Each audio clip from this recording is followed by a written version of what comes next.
안녕하세요. 하늘이 높아지고 바람이 제법 선선해졌습니다. 가을에 영양가 많은 버섯과 우엉, 연근 등 뿌리채소를 넣고 영양밥을 만들려고 해요. 밥 물은 일반 밥 할 때처럼 맞춰주세요. 오늘 사용할 소스 모습입니다. 기꼬망의 우스구찌 쇼유. 쇼유는 간장이란 뜻이고 우스구찌 쇼유는 빛깔은 일반 간장보다 좀 흐리지만 짠맛은 더 강합니다. 저는 우스구찌 쇼유를 사용했지만 없으시면 한국의 일반 간장을 사용하셔도 됩니다. 쌀로 만들어진 청주를 사용했고요. 일본 요리에 청주는 잘 사용됩니다. 아지노모토의 혼다시입니다. 저는 아지노모토의 협찬을 받고 있습니다. 간단하고 맛있게 일본 요리를 만들 수 있어서 잘 활용하고 있습니다. 소스를 준비합니다. 소스를 잘 섞어줍니다.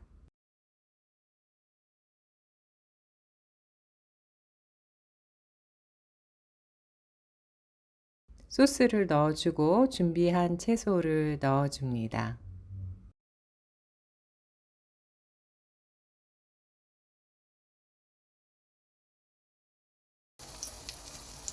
연어도 구웠습니다. 원래 바쁘면 영양밥 할 때 밥솥에 같이 넣어서 밥을 해도 되지만 저는 구운 게 더 맛있어서 바삭하게 구웠습니다. 연어가 맛있게 구워졌습니다. 오늘은 냉장고에 있는 재료로 간단히 샐러드를 만들었습니다. 매 끼니 조금이라도 초록 채소는 먹으려고 하고 있습니다. 오늘은 선물 받은 드레싱인데 우마다레라고 요즘 일본에서 인기 있는 샐러드 드레싱입니다. 간장 베이스에 깨, 후추 등이 들어있는데 감칠맛이 대단합니다. 곁들여서 먹을 따뜻한 순두부도 끓였습니다. 밥이 맛있게 완성되었습니다.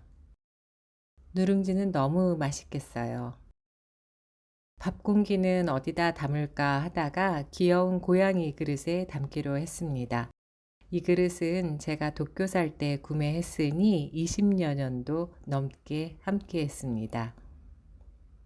너무 귀엽죠? 연어를 토핑해서 예쁘게 담아봤습니다.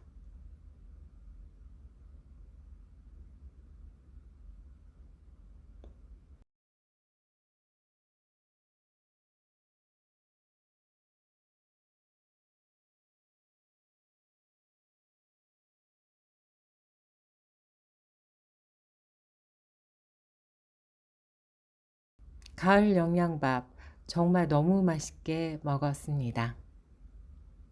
남은 연근을 활용해서 건강 주스를 만들었어요. 재료는 데친 연근, 바나나, 마, 호두나 견과류 약간, 꿀 약간, 두유 또는 우유를 사용했고요. 재료를 모두 믹서에 넣고 갈아주시면 됩니다. 이 주스는 생각보다 정말 맛있고 또 건강에도 좋아서 아침 대용으로 마시기에도 좋을 것 같습니다. 연근이 제철인 요즘 한번 꼭 만들어 보세요. 오후에 티타임에는 호지차를 마셨습니다. 토야마보차, 호지차, 랑드샤입니다. 랑드샤 녹차나 화이트 초코맛 등은 많이 먹어봤는데 호지차 랑드샤는 처음입니다. 친구한테 선물 받았습니다. 구수한 호지차 한 잔을 내려서 오후에 차 마시는 시간을 가졌습니다. 이번 가을도 건강하면서 좋은 일들로 채워지는 행복한 가을이 되길 바라봅니다. 그럼 맛있는 가을 영양밥 꼭 만들어 보세요. 또 만나요.